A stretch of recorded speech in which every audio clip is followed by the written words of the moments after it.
countdown screen, so it was just us standing there looking retarded. Yes, sir! It's the FCS CheckDown. Coach Ron Jackson, Nathan McCreary here for the FCS CheckDown. Brandon's still on assignment to daddy duty. We had week 7. We have a new top 25. Coach Jackson just got his feet all soft and scraped up. Coach Jackson, you got a chance to see EKU's win. Impressive win. Coach Walt Wells, I would say, needed that. The team needed that. Good win. How the heck was your weekend? Man, it was a great weekend. We drove up to Richmond about mid Friday morning. Got there and got to hang out with Ryan and his fiance a little bit, and got to hang out with him again a little bit before the ball game on Saturday. And it was a beautiful day for football. I didn't get a chance to see Miss Kendra Sheehan, but I know she was in Richmond, Kentucky. And did get a chance to, I was sitting in my box, and Mr. Steve stopped by to say hi, talk for a little bit. So I got the chance to hang out with him for a little bit. And, man, I got to watch a really, really good football game. Austin Peay's got a heck of a team. Got to watch a really good football game. And, we got up Sunday morning, brought it back to the house. Yeah, you said your wife had something to do, which is always tricky scheduling-wise, but glad you got out there. Glad you got a chance to see Steve. Steve, how the heck are you? Good to see you. Yeah, it's always great to see Coach. I'm Coach. Let's see. We are October 18th. What's the game we're talking about for North Alabama? EKU in North Alabama. Is that still October 18th? Oh, yeah, that's this coming up week. We'll be wish we would leave out Friday, but I think we're going to leave out Saturday morning.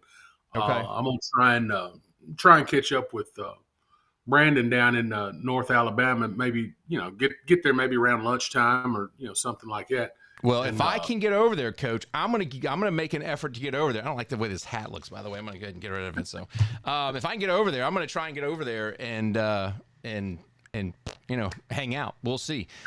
Life happens. I got the daughters in college, and Sweet Elizabeth is always. We were apple picking this week, by the way, this weekend up in Ellijay, Georgia, actually Blue Ridge, Georgia, and I'm in the little cart that they're, I guess, to the line to the tractor that hauls you off to the fields. And there's a guy in a Stephen F. Austin shirt, Lumberjacks football. Mm-hmm. And I'm like, now I'm North Georgia. You don't see many SFA Lumberjacks shirts, in North Georgia. And so I was just chomping at the bit to ask, man, did you play? We just got a chance to interview with Coach Colby Carthel. Does he know anything about football? Did he get the shirt from Goodwill? Like what? Everything's going through my mind. And I said, I don't want, he's with his family. I don't really want to pull him away and start talking football. And Sweet Elizabeth's there, so I wanted to focus on her, and she's fun to focus on. She's so pretty. And so, but we got in the tractor. We made our way to the orchards, and we started picking. And I said, let's start on the other side where there weren't that many people. And sure enough, our me, Sweet Elizabeth, and then his family were the only ones there on that other side. And I said, hey man, I gotta ask. I said, I see your SFA shirt. Did you go to SFA? Did you play there? And he said, yeah, I went to SFA, huge football fan. And I said, well, I'm part of a FCS CheckDown, a podcast, and we just interviewed Coach Carthel. And it's just kind of like, what? So I told him about our podcast. His name's Jared. I hope he's tuning in or has checked us out. He said he was interested. Said he loves FCS football and didn't know about our podcast. So, yeah, we hopefully we added a fan by apple picking this weekend. Yeah. He might be subscriber 123. Hey, he might. Yeah, we're up and around the 120s. You guys have been so awesome. So we'll hit the like and subscribe. It does help us out a good bit, and we want to know who's listening. We want to see the subscriptions go up, and that way we can monetize and all that good stuff. And then, I really would like to bring in some gear, reach out to and have some contests and some, especially as we do our guest picks. Coach Chris Mastrangelo, who is in the chat, was our guest picker this week. Uh-huh. Whew, son, yeah. 14-1. What? Yeah. Yeah. He freaking nailed it. We'll talk a little bit about that. Let's go ahead and look at the top 25, the stats FCS top 25 real quick, Coach. I'm going to run through this before we get to our game recap. North Dakota State, South Dakota State 1 and 2, no change there. Tarleton State 3, Montana 4, Montana State 5, UC Davis 6, Lehigh 7. It has not changed. Hey, with New Age Retro Maj in there. Thanks for being in the chat. Thank you. Good seeing you. Then it gets a little iffy, in my opinion. Okay. Yeah. We've got Tennessee Tech moving up to 8 from 10. North Dakota up from 13 to 9. Illinois State down 1. They lost to NDSU. Monmouth up 1 from 12 to 11. Southern Illinois is 12. Abilene Christian 13, Jackson State 14, Villanova 15. Rhode Island is still in the top 20. They're 16. They were 17 last week. Somehow they I know they beat New Hampshire, but Yeah. Lamar at 17, Harvard at 18, Northern Arizona at 19, Mercer at 20, 21 Presbyterian, 22 South Dakota, Austin P 23. Idaho stays in the top 25 despite a bad loss. They dropped 13 spots from 11 to 24. And then Stephen F. Austin jumps in. They were unranked last week, receiving votes. They are in probably because of our interview. And West Georgia drops out of the top 25 for the first time this season. What are your thoughts on the top 25 real quick? And if you're in the chat, I want to hear your thoughts. Who is your first couple in and first couple out? I've seen some people say, West Georgia in some polls is still ranked. They shouldn't be. I agree. I'm thinking Rhode Island is the red flag for me, Coach. Rhode Island, I think they're a top 25 team. I think they're ranked a little high right now. But the one that sticks out to me is Western Carolina. I know they played well against Furman, but to jump into the poll from where they were to, I don't know, what'd you say they are, 17, 18, somewhere in there? They are, Western Carolina is not in the poll. Oh, I thought you said they were in. Western Carolina is not. They are receiving votes, but they are not in the top 25. Man, I've seen a poll where Western Carolina was in about 17 or 18. And like I said, I know they played well against Furman. I just didn't, I just didn't believe that. So you're saying Western Carolina should not be ranked. So you're in agreement there with the Stats Perform poll. Yeah, I think they should not be scrolling, by the way. The Stats Perform poll is scrolling, as Chris Mastrongolo says. Villanova's victory over Elon was more impressive than Rhode Island over New Hampshire. No doubt about it. I think that's no doubt about it. We'll talk about that win for Villanova. But I'm sorry to interrupt you, Coach. No, I was just, I guess the other maybe surprise to me that Austin P is still in the top 25. Yeah, I think 4 and 3. Lost. Yeah, they were 16th. They were 16th. They dropped to 23. That's a pretty significant drop against a win that's EKU. They're receiving votes. Yeah, well, I guess I looked at it more from that. I think they've lost 2 in a row. They have. Have they? And then West Georgia has. Austin P beat West Georgia. So, yeah. Yeah. Well, either way, Austin P is the one that I think, and don't get me wrong, if you want to put them in at 25 or something like that, I guess that's fine. But they'd be the one that I would think shouldn't be ranked. Yeah, Steve Hotchkiss says West Georgia's had a rough couple weeks. They're about to have a rough third week. They go to Tarleton. Ooh, yeah. Next. Yeah. That's tough truth. Steve McKenzie, so great to see you. Not sure how Tennessee Tech moves up. Their win was yawn, but it's a win. It's a win. It's a win. That's just because they're defeated too. Yeah, and by the way, all that Joel Preston talk, hey, Davin Widener, we could have put him back in. It was precautionary. He's going to play. He didn't play. He didn't play. Yeah, West Georgia did miss their quarterback. Indeed, Steve. They sure did. All right, so let's go ahead and take a look at some of these games. We've got the recap. The first game up, we'll start right here, Coach. Austin P in Eastern Kentucky.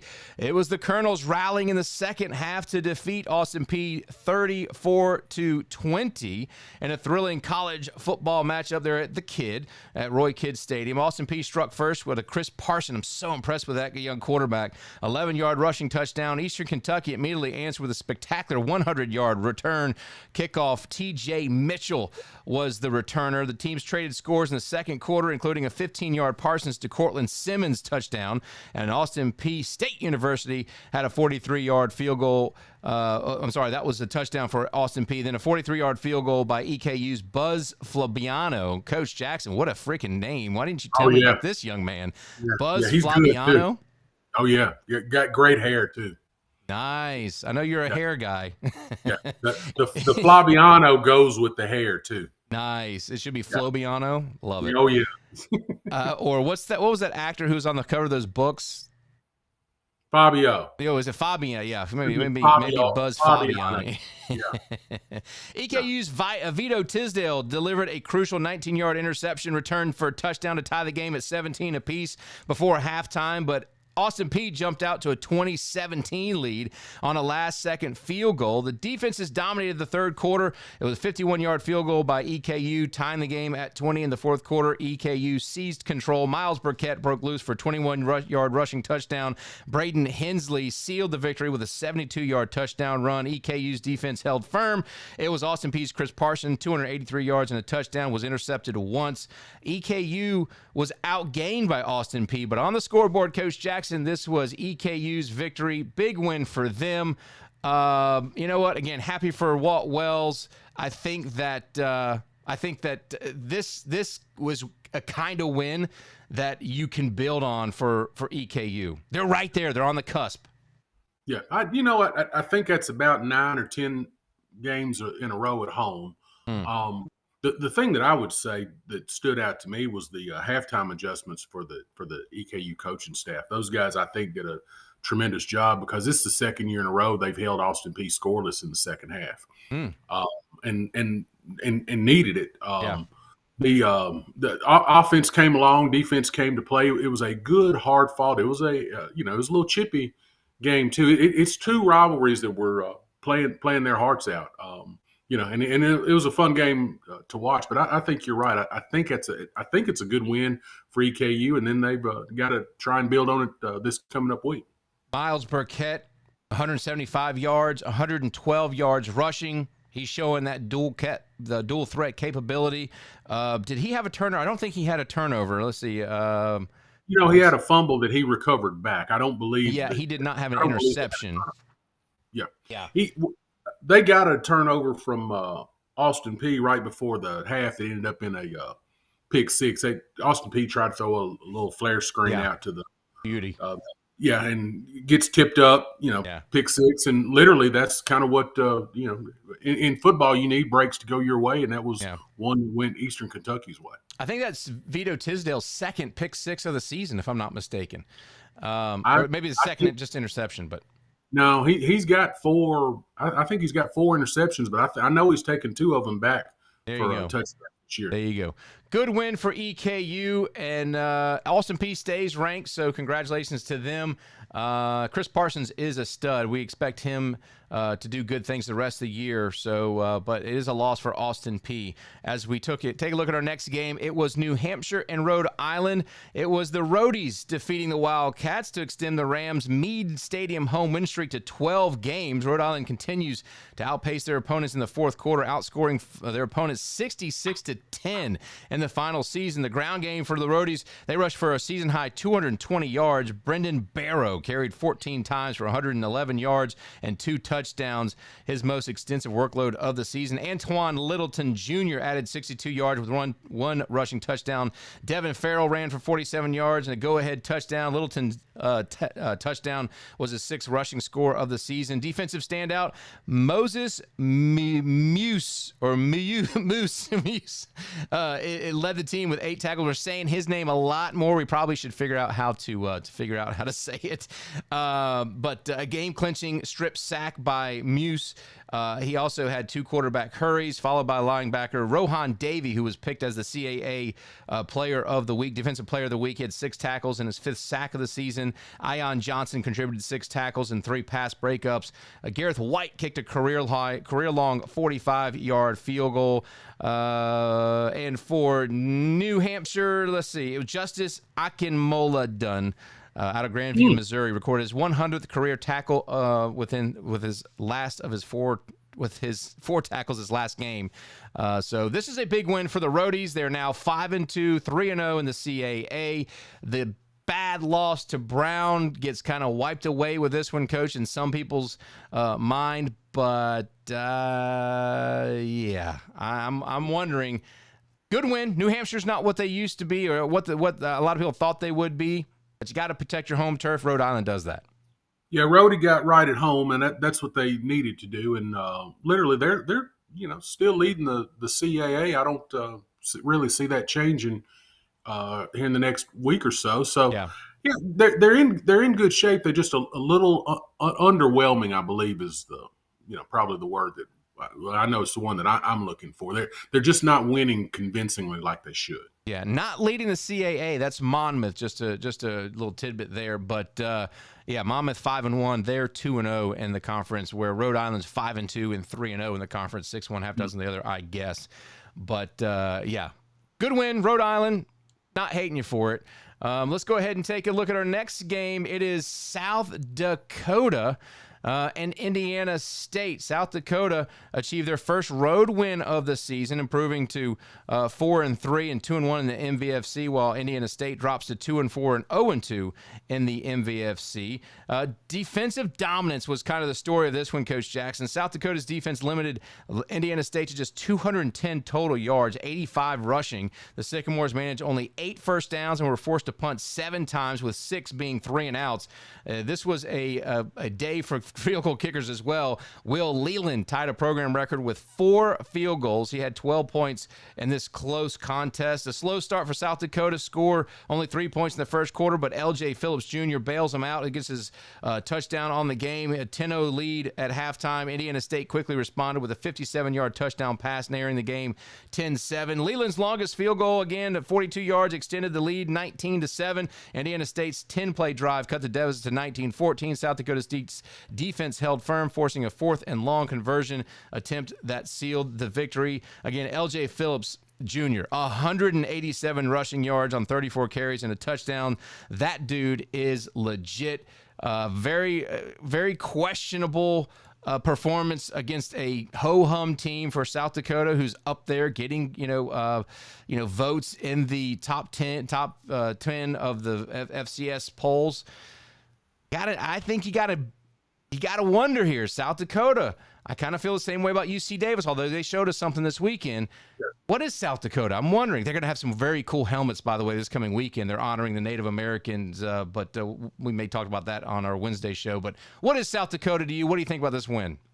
Well, right now, to me, they're Paw Patrol with them helmets with that logo that they got. Listen, I looked through the stats, and what I don't understand is how – I don't understand how they scored 19 points and they got the ball 45 minutes. You see, New Age Metro said the same thing. Like, what? Yeah. How in the world can you do that? And they got the ball for 45 minutes. Indiana State only had the ball for a quarter, and literally still in the ball game. They're not going to go far scoring 19 points a game, especially against Indiana State. That's a game that you need to put, kind of flex your muscles on, and they didn't. So I'm a little worried about South Dakota. Yeah, there's questions, and as they get into the rest of the conference, they're gonna have some tough performance, some tough challenges ahead. This is one they eked out a win, and they'll look back and go, and a win's a win. But I think some questions are being raised about the South Dakota Coyotes team and how stout they are and how far they can go in for the rest of the season.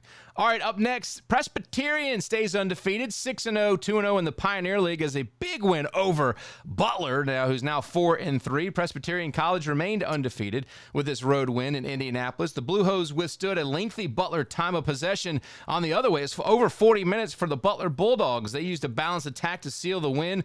Presbyterian jumped out to an 8-0 lead on a 14-yard touchdown to Sincere Gill and added an early dominant drive. Butler answered with sustained pressure, ultimately grabbing the lead late in the third quarter before Presbyterian answered back, breaking a 75-yard touchdown catch, and a late career-clinching rushing touchdown by Zach Schweitzer. The Blue Hose defense clamped down, and when it mattered, the Blue Hose converted crucial drives to preserve the one-score margin in the final minutes. The victory keeps the Blue Hose on a historic pace, tying school benchmarks and extending their long road win streak. Justin Montgomery, career-high 134 yards on the ground for Presbyterian. Nathan Levecki, the tight end, had a 75-yard touchdown reception for a big play touchdown for the Blue Hose. Colin Hurst, the quarterback there, 12 for 16, 175 yards and 2 touchdowns. And Zach Schweitzer added a rushing touchdown. Nick Munson had 4 receptions for 48 yards. For Butler, Reagan Andrew had 31 rushes and 115 yards. He was also 20 for 33 passing, 195 yards and a rushing touchdown. So this was Presbyterian all day long. Congratulations to them. They stay undefeated. Coach Jackson, this is the kind of win they needed it's a conference win against the top of their conference. I'm really, really happy with Presbyterian. I don't think they should be ranked that high, and so far. I think if you're comparing them and an Idaho team, which didn't look great, we'll get to them a little bit. I don't know if you're saying power to power, but congratulations, Presbyterian. Good win for them. Very happy for that program. Hey, it's a good win, and it's a good game. I was impressed by how balanced they are running the ball and throwing the ball. Really, I was the most impressed when the game was on the line and they needed a couple of yards to salt the thing away. They literally lined up like a good football team would do. They lined up, snapped the ball, handed it off, got 4 yards like they needed to do, and seal that game away. So I'm impressed with them. Now, I don't know. As far as them being ranked, I mean, they undefeated like anybody else. They are. You can't argue with it. I don't think you want to play them. So I agree with that, and congratulations to them for having a fantastic season so far. Yeah. But they look like the real deal from what I saw. Yeah, I went back and watched our podcast and the interview with Steve Englehart, and when you're in an interview, you're kind of looking around, you're kind of looking at stats, you want to ask good questions.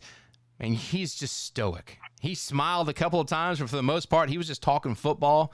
Yeah. And you could tell the passion and the confidence he has in this football program. We appreciate him joining the show. So big win for Presbyterian. They stay undefeated, and it's a big win there in the Pioneer as we take a look at the Pioneer Conference so far. And as I scroll through, it's Presbyterian at 6-0. Dayton picked up a win. They're 5-1, 3-0 in the conference. And then Drake quietly having a pretty good season at 3-2. They're 2-0 in the conference. As we continue with our previews, we will go to Yale and Dartmouth. Yale almost had this game won, Coach Jackson. It was a late score by Dartmouth. They pick up the win 17. Oops, daisy, I threw my thing away. 17-16.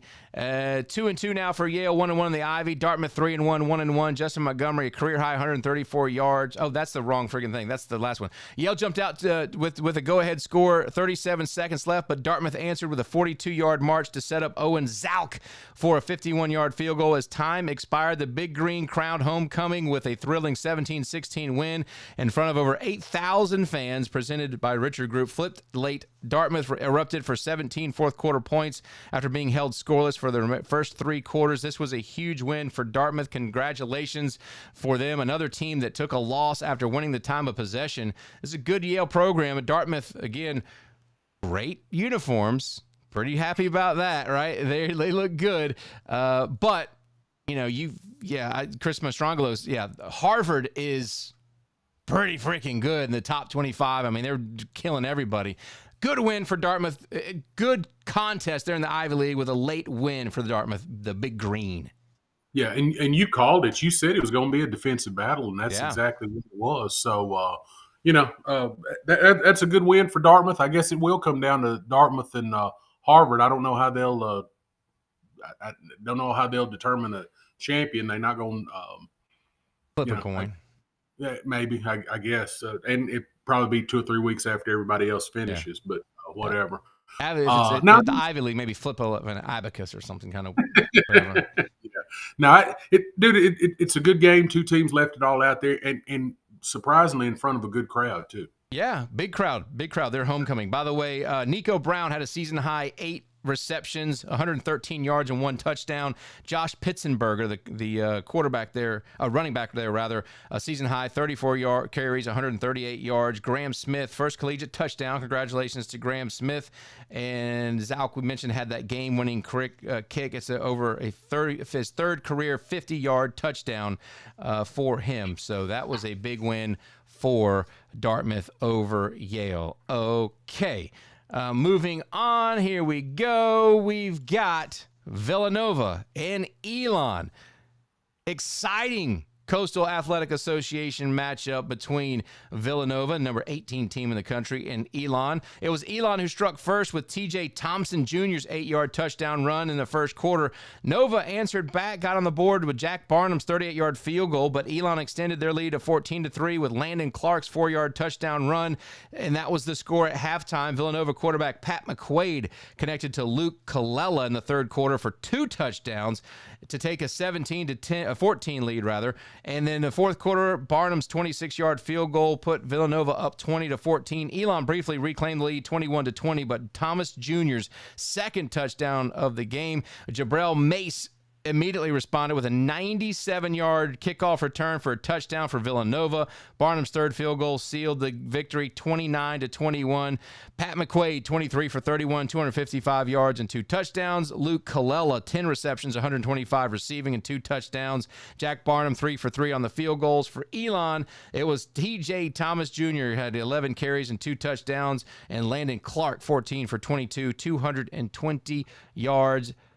Big win. This final score in this one, that's wrong on the screen there, is 29-21. That's what happens when you when you get the thing going.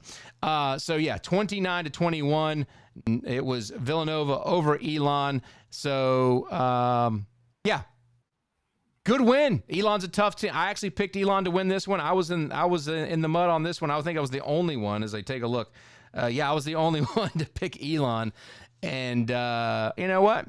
It was a good competition. They led for a little bit, but Villanova showed some resiliency and got the win. Hey, 7,000 fans saw one hell of a ball game too. Hey, that's a good game. That's a Villanova is doing what Villanova does. They're the outlier team. You know, once you get down to the playoffs. You kind of get worried about first, second, third round. I mean, their team, I think, can make a good run. Of course, they can get beat that first game too, but they're very solid. They're well coached. Got a good solid defense, good solid offense. They're gonna put up 26, 28 points a ball game. So they can win just about any weekend. Playing the way that they're doing. I agree with Chris that their defense is legit. Yeah, very, very good. And Elon held them. Their offense just didn't get going. And we've seen a couple of these teams, Coach, getting these slow starts. And I always feel like that's a bad harbinger for what comes in the season. You got to find a way to really, pull the ripcord on that engine early and start quick. Villanova's just one of those teams. They're just not. They're not scoring points, early, but they're finding ways to pick up wins. I think that's good resiliency for a football program. But you don't want to do it. Unfortunately, the CAA, I think the quality's down, so you may get away with it in the CAA. But a team like UC Davis, who had another slow start, The problem that they present to you is that they're good in just about everything. They're good on special. They're not great at anything, but they're good at most things. I muted myself so I could chew my ice. I know my mama wouldn't be happy about that. Yeah, Steve McKenzie says Villanova should win out and get the third bid in the CAA. Ooh, I don't know if they're going to get 3 bids. We'll see. We'll see how that goes. I don't know who else you may get, but all right, let's go ahead and roll through that. I'm mad I got the score wrong on that one. All right, Monmouth and Towson. It was the Hawks' high-scoring affair, 42-31. I messed the score up again. My stupid dyslexia kicked in. 42-31 is the final score there. Dang it. Monmouth opened strong, taking a 7-0 lead in the first quarter with Rodney Nelson's touchdown run and extending the lead to 14-0 early in the second via Derek Robinson. I've heard that name before. His pass to Maxwell James. Towson, however, refused to yield, tying the game at 14 and then 21 points with scores from Schaffer, Dunmore, and Londano throughout the second and third quarters. The game remained tight until the fourth quarter after Towson and Winston Watkins tied the game at 28 apiece with an 8-yard run. Monmouth responded with a 10-yard touchdown pass from Robinson to Jack Neary, reclaiming the lead. A late Towson field goal narrowed the gap 35-31, but Elijah Jennings sealed Monmouth's victory with his third 1-yard touchdown run of the day. And just over 2 minutes remaining, that was a wrap. Monmouth picks up the win. Derek Robertson led the passing attack with 26 for 31, 244 yards, 2 touchdowns, but he wasn't the headline, Coach. It was Elijah Jennings scoring 3 touchdowns. That young man had a great day. Towson offense led by the true freshman Andrew Endorf, threw for 292 yards and 2 touchdowns. Coach, this young freshman was 21 for 28 for 292 yards and 2 touchdowns. Towson's got a young man there running that offense looking pretty good. Jason Doss had 7 receptions for 139 yards, but Towson's 6 fumbles and 3 turnovers were very, very costly, as it just derails your momentum when you have a fumble. And whether you lose it or not, it really does. It really does hurt, and you got to hang on to the ball. Chris says, I wish, 31 points. I get it right. We're amateurs. This is why I gotta have staff to, create this stuff so it'll be correct. It's some proofreading or whatever. But hey, Monmouth on top of the CAA, playing extremely well. This was a very tough game on the road, and they got it done again. A good, resilient win for Monmouth. Yeah, listen, one thing that you can count on from Monmouth, they're going to score 50. I mean, they got one of the best offenses in the FCS. And listen, the only way that you're going to beat them is you're going to have to outscore them. Yeah. The problem is that's very possible. If they can get a little bit out of that defense, if they can start holding guys to 21 points or under, if they can hold them to 28 points and under, they make a deep run in the playoffs. Unfortunately, you liable to run up you're going to run up against a team. Listen, defense travels, offense does not. Yeah, they've allowed 211 points, and no one in the next 6 or 8 has allowed that many points. But they've also scored 268 points, which leads the CAA. So there you go. Good win for Monmouth. Happy for Chris. He's a Monmouth alumni. So, big win. Very happy for the program. They're getting it done. Chris says, our defense let up yards, but our turnover differential is good. Yeah, no doubt. If you can force turnovers, my gosh. Just ask Auburn about that. Yeah, if they can get turnovers, if they get 2 or 3 extra possessions a ball game, to me they're almost unbeatable, because they're going to score. They're going to score 70% of the time when they touch the ball. Coach, I mentioned this, and I'll just kind of go off on a real weird tangent here. Did you see the timeout that wasn't for Georgia and Auburn? You know what I'm talking about? I did. You're talking about Kirby Smart. Kirby Smart comes down the line. Now graduated from Georgia, right? So that's how you clap nowadays, right? Yeah. Now, this is timeout in every collegiate Pop Warner. That's timeout, right? It depends. If Ed Orgeron's the one calling it, hell, you don't know what he's saying. So true. Ain't but telling. I saw an angle today. Kirby Smart is running down the sideline yelling, they're clapping. And I think he probably was watching the play clock and was thinking we may need a timeout. And as he ran down, it was a muscle memory thing. But he was yelling clearly, they're clapping. And either way, the referees can't mulligan that play. You either say it's a timeout and then it's on us if we got it wrong, but he is clearly making the timeout, or you say it's a delay a game, you throw the flag or whatever. Yeah, I agree with you, and you can't. You can't change it. I know. Well, I guess you can. I mean, have you ever seen him? I mean, inadvertent whistle? Yeah, but that's not what that was. Yeah. And let me. You know what? That brings up a good thing. At Eastern Kentucky, they didn't have replay, and I thought those officials did a fantastic job calling that game. I'm not so sure that replay. Maybe it does more damage than it does good. Kirby Smart's dude. He's a smart guy. I know. I wish the officials would pay more attention to maybe actual holding calls as opposed to they're clapping or they're not clapping or they're making sounds or they're not making sounds. Yeah. I wish they'd pay a little more attention to that, but it makes unfortunately it's I guess it's good for us to talk about, but it makes a really good game really, really crappy. I mean, they should have charged him with the timeout. The final 2 minutes of the first half took 37 minutes. Yeah. So, I wish they. I thought that replay was brought in to overturn egregious calls. Yeah. Not to monitor every flipping play that comes around. Right.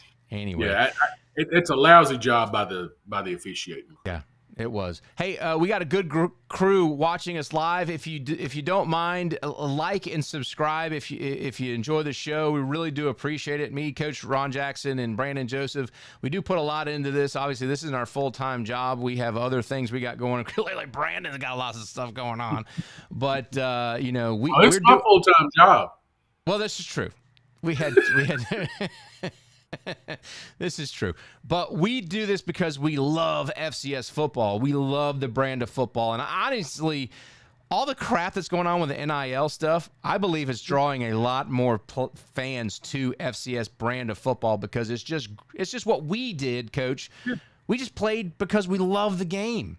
Yeah. I had no aspirations or even I knew I wasn't going to play, college or NFL football. I love football. I still love football to this day. We do it because we love football, and we got a great viewership. We got great fans, and it's building, and we're adding more subscribers every week. We do have a great group watching now, so if you want to get involved, obviously you can chat, no problem, and join the chat. Keep it nice and friendly. And then, let's make sure that we're growing and showing these athletes and coaches and staff and these programs all the good of FCS football and not some of the other nonsense. So anyway, that's just my horse. I see a great group watching us, so very happy as we roll through this. We've been going 36 minutes. We're going to kind of roll through these a little bit quicker as we go. Alabama State and Jackson State. Alabama State, the final score was 38-34. I got this one right. 44,000 fans at Mississippi Memorial Stadium. Jackson State took an early lead, 7-0 in the first quarter. A 10-yard pass from Jacobian Morgan to Shamir Savage. Great freaking name.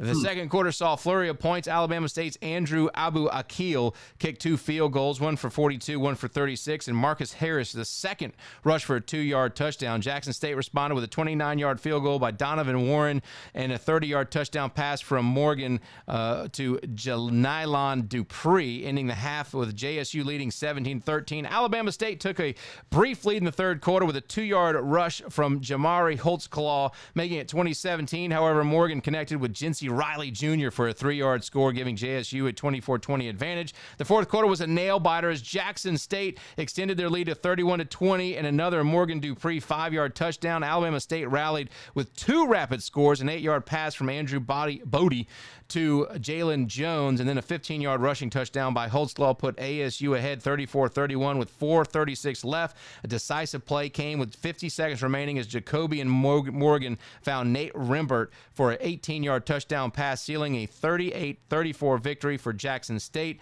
What a game this was, Coach. Very, very cool. Happy for these programs. What a performance. This was a nationally televised game. And wow, Jackson State. And you know what's funny? We all picked Brandon picked Bama State. He was the only one. We all picked Jackson State, but I wasn't really happy about the pick. I'm happy it turned out the way the way we wanted it to. But great game, nationally televised. Alabama State. Bodie is legit. Jackson State really state claim to the conference. And listen, very happy for those programs, and glad Jackson State's playing such good football. Dude, fantastic game, fantastic environment. The honeybees were great. The sonic boom was great. Yeah. The fans were great. I mean, it literally, perfect place to watch a good football game. The only thing that's not great in that game is the flipping JSU logo on the side of their helmet. Whoever they couldn't have spent more than about 15 minutes coming up with that mess. It's just blocks. It's like children's blocks. Yeah. You know what? If you had a U in there, it'd look like just with a sideways T. Yeah. I'm gonna open up an AI chat real quick, and I'm just gonna say, create a new logo for Jackson State. They're the Tigers, right? Yes. Yes, Tigers. I guess. Yeah. Primary color is dark blue. All right, let's just see what ChatGPT can come up with as we. It can't be worse than what they've got. Yeah, we'll see what happens, Coach. Big win, by the way. It was the Jackson State's Jacobian Morgan, 5 touchdowns in the win. Congratulations to them. He was getting a lot. It was Bodie that was getting a lot of publicity, but hey. It was Morgan who stole the show. Big time win for Jackson State. Okay, the image is processing, so we'll see in just a second. All right, up next, it was Tennessee Tech 27-13 at Buccaneer Field over Charleston, South Carolina. Coach, the Golden Eagles, they struggled. There's not a lot of notes because I looked and it wasn't a lot going on. TTU opened up the scoring with a 2-yard pass from Kiko Vesperis to Mari Sullivan. Then Charleston Southern responded with a 37-yard field goal by Zach Gordon. That was in the first quarter. The Golden Eagles extended their leads with a 6-yard touchdown run from Obi Sanai. And then Charleston Southern found the end zone, a 9-yard pass from Zoltan Osborne to Rashawn Cunningham. Tennessee Tech added another touchdown via a 1-yard run by Quadarius Jennings, going up 20-10 at halftime. The third quarter, Adian Littles broke a 16-yard touchdown run for the Golden Eagles, further solidifying their lead. In the fourth quarter, Zach Gordon kicked the second field goal of the game for Charleston Southern from 24 yards, but it wasn't enough to close the gap, and it is a win for Tennessee Tech, although unimpressive. They had 3 turnovers in that game. Can't do that, and here's our logo. Hang on. You can't do that. Big win for Tennessee Tech. Very, very surprised at how close it was, but 10 penalties not going to get it done either. I'm impressed with being undefeated, but I'm not real impressed with who they've undefeated against. Yeah. I need for Tennessee Tech to play a little bit better. I mean, you got to play who's on your schedule. I'm not saying that, but I need them to continue to earn that top 10 ranking. All right, Coach. Let's see if we get this. Oh, there we go. That's what we got for the new Jackson State Tigers logo. And Jackson State, that's free. You can change that mess you got on the side of your helmet now to that for free. That's not bad. That is not bad at all. That's not bad. Yeah. Okay, Tennessee Tech, big win. They're not getting the respect, in my opinion, Coach, that they deserve. This doesn't show that I'm right in that. You know what I'm saying? Concerns coming out of that one. Well, like I said, I mean, Charleston Southern is not they're not a good football team. So like I said, 3 turnovers, 10 penalties. It's just it's a sloppy game. That is not a top 10 team performance, no matter how you slice that. Maybe you come back, get it back together, and go again. I'm not saying they're not a top 10 team. I'm saying they did not play like a top 10 team Saturday. Yeah. They're talking about the logo there, the Jackson State logo. Totally sidetracked. All right. We got about 15 minutes to get through the rest of these, so I'm going to make it quick. This one was a blowout. North Dakota State jumped all over SIU. Turnovers 45-17. Turnovers really hurt Southern Illinois, the Salukis. The game was tied 10-10 late in the second quarter after a forced fumble by nose tackle Keenan Wilson in the red zone, recovered by defensive end Toby Anine. Cole Payton was awesome again. He found Bryce Lance for 48 yards and a touchdown. A 9-yard run by Payton, also touchdown. 17-10 was the halftime lead, and then it was all North Dakota State the rest of the way. 542 total yards, no turnovers. Cole Payton is a stud. This team continues to roll, Coach Jackson. Yeah, to beat the champ, you got to knock the champ out, and I don't see anybody knocking the champ out. So on to the next one. I don't even know who they're playing Saturday, but I'm picking them. They may have a no. They go to Indiana State, and then SIU plays North Dakota, which should be a good one. Yeah, yeah. Speaking of North Dakota, they had a game against Youngstown State and picked up a win. Oops, that was the wrong score. Picked up a win. Coach, you got to help me. No, it was 35-17, not 45-17. So that's just a slip. That's close. I'm batting like 60% here on my graphics, Coach. Yeah, I'm really not doing so hot. Youngstown State 3-3, 0-2 now in the MVFC. North Dakota State 4-2.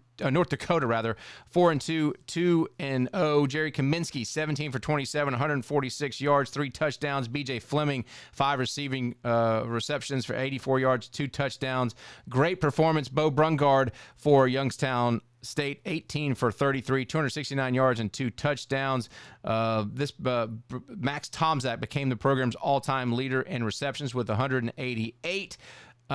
This was a pretty dominating performance, I thought, for North Dakota. Looking through, I didn't get a chance to watch a whole of it. I did check it out, and some of the highlights. It looked like North Dakota handled Youngstown State pretty well. Yeah, I think, and I picked the Penguins to pull an upset, but it wasn't even close. Listen, they just it shows in that conference. It's North Dakota State, South Dakota State, and everybody else. Yeah, without question. All right, we're going to jump right back into the previews as we have a handful left. This was a shocker, Coach. I don't know if the score is right. Let me check. It is 49-33. Northern Colorado goes into the Kibbe Dome and knocks off Idaho. It was a huge performance as Northern Colorado jumped out to a 21-7 lead in the second quarter. Idaho narrowed the gap with a 35-25 at the end of the third quarter, but Northern Colorado pulled away in the fourth, securing the victory. It was Eric Gibson Jr., 22 of 35 passes, 350 yards and 2 touchdowns. Brandon Johnson, 5 carries for 36 yards. He had a touchdown. Carver Cheeks led receivers with 9 catches, 120 yards, and Braden Monroe had 5 receptions for 151 yards and a touchdown. Idaho's Jack Wagner, 21 for 33, 237 yards, 1 touchdown. 2 interceptions and a fumble for Jack Wagner, not good. And then Rocco Koch had 2 touchdowns as well. Northern Colorado, the Bears really put together a great performance, taking advantage of Idaho's 3 turnovers, Coach Jackson. Yeah, 3 turnovers get you beat all the time. A little surprised that Idaho gives up 49 points at home, but 3 turnovers going to get you beat. And a little surprising that they're 0-2 in conference. Very surprised. But listen, first-year head coach. You're not going to, it's not going to be, all daisies and rainbows. So you can expect a stub of the toe. You didn't expect it against Northern Colorado, who I think has won 2 games in the past couple of years. So, but they're improved, and it just goes to show. And any coach will say this: if you don't lock in every single Saturday, anyone can beat you. Anyone can beat you. We've seen it time and time and time again. Okay. Up next, we've got NAU and UC Davis. This was one I thought the Lumberjacks were going to perform a little bit better after taking the thumping from Montana State last week. Not so much. Caden Pennick completed 25 for 29 passes, 348 yards, and 5 touchdowns. And Samuel Gabato Jr. Had 7 receptions for 114 yards and 2 touchdowns. Quaron Gossett had 8 carries for 66 yards and 2 touchdowns for the Lumberjacks. Isaiah Eastman had 7 receptions for 135 yards. UC Davis owned this game all the way through. This is the performance I was looking for UC Davis. They put up big numbers. They limited turnovers. This was just a UC Davis kind of football game that we saw last year. And you know what? Congratulations to them. This is kind of what I've been looking for. And I'm shocked that NAU didn't put up a better fight, but Caden Pennick is legit there for the Aggies. Yeah, I've been on UC Davis the last 2 or 3 weeks about all the penalties. They were getting 10, 12 penalties over 100 yards for the last 2 or 3 ball games, and they cut that out and they got 3 turnovers. That's the UC Davis that I'm used to seeing. And coming down coming to the middle part of the season, look for them to get a little bit better, and maybe cruise on into the playoffs. Yeah, we shall see now, and I think the NAU's playoffs are going to be in question if they can't pick up a quality win. So we shall see. All right, let's see. How about this one? Lamar. Hey, you didn't think this one was going to be on here, Coach, but Lamar. 5-1, 2-0 in the Southland, picking up a win over East Texas A&M. It was not easy. East Texas A&M dominated early, 16-3 halftime lead. The Lions scored first when Kyrie Anderson recovered a fumble and for a 29-yard touchdown. Oslo Rigby added 3 field goals, 38-yarder, 20-yarder, and a 26-yarder, which means you're not punching it in when you should. And then it was East Texas A&M, while Lamar managed only 21 yards. Ben Woodward field goal in the second quarter. Lamar came alive after halftime, outscoring East Texas A&M 30-7 in the second half. They used 2 fumble recovery scoop scores to pick up the win here. Ron Peace threw for 214 yards for Lamar. This is a good win for Lamar because, again, it shows some resiliency, and they did not stumble, although it was tough out of the gates. 5-1, 2-0 in the Southland. We're going to have a good combat between Lamar and Stephen F. Austin and Southeast Louisiana, I think, as this season progresses. Yeah. You know what? I'm not going to say a whole lot except I'm happy for Lamar. For what they've been through the last 5-6 years, congratulations to that program. Rock on, and I hope they steamroll next week. Yeah. Good stuff. Lamar, Pete Rosamondo. Yeah. Chew my eyes again, sorry. Yeah, good for Lamar. Good for Lamar. All right, up next, and it's the final. That was it. So we're going to go into our bundles. Mercer defeated Princeton 38-14. Braden Atkinson threw for 347 yards and 3 touchdowns. Lehigh stays undefeated, knocking off Columbia. It was South Dakota. We mentioned that one over Indiana State. And let's see, Richmond and Colgate, a bit of a shocker again. It was the first Patriot win Patriot League win for Richmond. They're now 1-2, 4-3, 24-19. Campbell put up a buttload of yards, 38-21 over Hampton. They're 2-5 and 2-1 in the CAA. Let's see, that J.J. Cowan is their big running back there, had a big day for Campbell. Idaho State versus Montana State, not much of a competition, 48-14 in that one, Coach. And then Gardner-Webb, 21-10 over Eastern Illinois.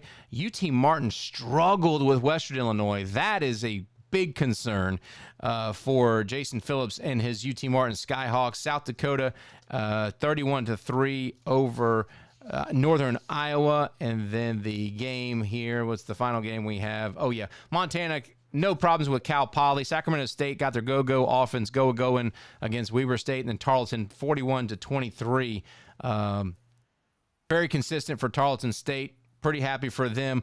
We have some top performers, Coach, before we say so long. Houston Christian's running back Xavier Edwards had 214 yards and 2 touchdowns on the ground. Illinois State's quarterback Tommy Rittenhouse, 338 yards and 4 touchdowns.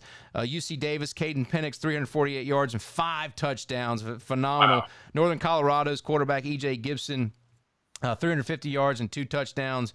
Central Arkansas's running back Landon Chambers had 184 yards and 3 touchdowns. Bama State's Andrew Bodie, 349 yards and a touchdown. Western Illinois' Carson Carswell, 327 yards and 2 touchdowns. Idaho State's Jordan Cook, 307 yards and 2 touchdowns. Towson Andrew Endorf, we mentioned him, for 292 yards and 2 touchdowns. Robert Morris, tight end. Check this out, Coach. Chaz Middleton, 186 yards receiving and a touchdown for Robert Morris. Good stuff for Robert Morris there. Campbell's running back J.J. Cowan, 142 yards, 3 touchdowns. New Haven played a nobody, but they still got it done. And it was, it was 354 yards through the air by their quarterback Duffy with 4 touchdowns. Colgate's quarterback Jason Sterney, 322 yards, 2 touchdowns. South Dakota running back L.J. Phillips, 187 yards and a touchdown. Sacred Heart running back Mitchell Summers had 18 carries and 243 yards and 2 touchdowns on the ground. Yes, sir. Like that. Lafayette, Dean DeNoble, we talked to him last year. Quarterback had 316 yards, 5 touchdowns for Lafayette. That's a team that's probably going to start having some conversations there in the top 25. Penn's quarterback Liam O'Brien had 335 yards and 2 touchdowns. And Brown's quarterback James Murphy had 336 yards and 4 touchdowns. Coach, it was a big week for FCS football. Good games. I think this is probably a better week than what's coming up. I've looked at the games in week 8, Coach. I don't know what we're going to talk about, but I guess we got to do a handful of games or something. But well, I'm excited about that. You're getting a lot of good performances, dude. If you're not an FCS fan, what are you doing with your life? I mean, golly, you got great games every week. Like you said, it can be anybody can do it at any time. The top 10 are fairly easy to pick in FCS. It's in next 15 that's tough to get. Yeah. And it's not even next 15, it's next 30. Yeah. That's the thing. You've got those teams, you're just like, they probably could get in there. And the conversation, I saw the Rev post, that West Georgia should be in and not Idaho. And I'm thinking, I mean, power ranking wise, Idaho probably is gonna beat the coaching. The coach. I was reading what Brandon Haddock just had to say. It's gonna be. I think Idaho is a more complete team than West Georgia. Head to head is the only way to settle this. Yeah. But in my opinion, power rankings, Idaho's probably a better team. I think Idaho's a better team than Rhode Island, honestly. Yeah. So, hey, listen, I think, and I said this jokingly a little bit earlier, but I really do. It could get down to one question we probably need to start asking is the Pioneer League worthy of 2 bids? Yeah. Well, I don't know. I want to start to crack that nut, but you got Presbyterian, you got Dayton that's playing well, you got Dayton Butler playing really well. You got again, it's if you want something to talk about, there's something to talk about there. Yeah. Dude, it's a fantastic brand of football. I love it. And I'll leave it at that. I'm looking forward to Saturday. Yeah, I'm always looking for a great weekend. But let's see, more than Brandon Haddock said, think more than SoCon. Probably not. I mean, like I said, some of the voters for these things, the committees, are going to say history matters. CAA, Southern Conference. I think that's where you're going to get. You're going to get CAA maybe one, more than one team. SoCon more than one team. We shall see. Mercer playing much better football. Of course, the Presbyterian beat Mercer and Furman. So there's a lot going on here, and it will settle itself out. That's for sure. It'll settle itself out. The head-to-head thing with Mercer and Presbyterian is going to rear its ugly head at the end of the year. There's no way you can put Mercer. If they're not league champions, there's no way you can put Mercer in ahead of Presbyterian with the head-to-head contest the way it came out. Well, and we've kind of mentioned this. I think if the FCS committee wants to make the FCS stand out, you've added a week. Let's go to conference championships. Yeah. You know what I'm saying? Let's really talk about this and get conference championships going. I think that's the only way you're going to settle some of these things. Mackenzie says does Mercer play UC Davis this week? I'm looking. I don't know. I hope they do. It'd be nice if they would. Yeah. They do. Tennessee Tech and Linden would probably be an interesting game. Stanford plays VMI. Oh, you know what? I'm glad you said VMI, because did you see the jerseys that the Citadel run out in this past Saturday? Yes. Dude. Love that. Love them. What was canceled? Was it the Mercer and UC Davis game? The game that was canceled. Oh, yeah. The first game of the season was canceled. That UC Davis and yeah. Okay. Yeah, that's right. Steven's like, no, you idiots. The game that already had. Yeah, I can imagine. He's like, yes, that's right. Okay, yeah. Mercer and UC Davis, how will that come into play? Because UC Davis was dominating that game, and then Mercer was coming back and, whatever. They said it was a no contest. I don't see how you can count it even though you saw it. Right. Are you clapping? Is that what that is? Coach. Yeah. They're just clapping. Yeah. Funny. Yeah. It could have helped Mercer. Definitely, if it could have helped Mercer with the cancellation might end up helping Mercer. Maybe. We'll see. UC Davis is a good football program. I'm happy to see them coming up and playing better football. All right, Coach, that's a wrap for week number 7. Final thoughts. You know what? I'm glad the season is underway, and I'm looking forward to another good Saturday. 6 weeks left. Yeah. I can't wait, dude. Yay for me. That's great. I'm glad. Yeah, we're going to find a handful of games to pick. If you do want to be a guest picker, we've really enjoyed this. If you don't want to be a guest picker, come on up. DM me, DM Coach, at McCreary Radio, at GS_Coach_Ron. So simple. And let us know. Or at FCS CheckDown. You can DM us there. We will be, we're all over the place. If you want to do the pick'ems and be the guest picker, come on, let's do it. Right now, as it stands, I have it written down somewhere. I am 60-29. Coach, you're 57-31. Brandon's 51-26, and the guests are 26-13 after Chris Monstrangelo went 14-1. That's crazy. Chris put him on his back. He did. I don't know. We'll have 15 more games this weekend, but we'll see. All right. For Coach Jackson, I'm Nathan McCreary. This has been the FCS Checkdown. We'll see you later in the week. Peace.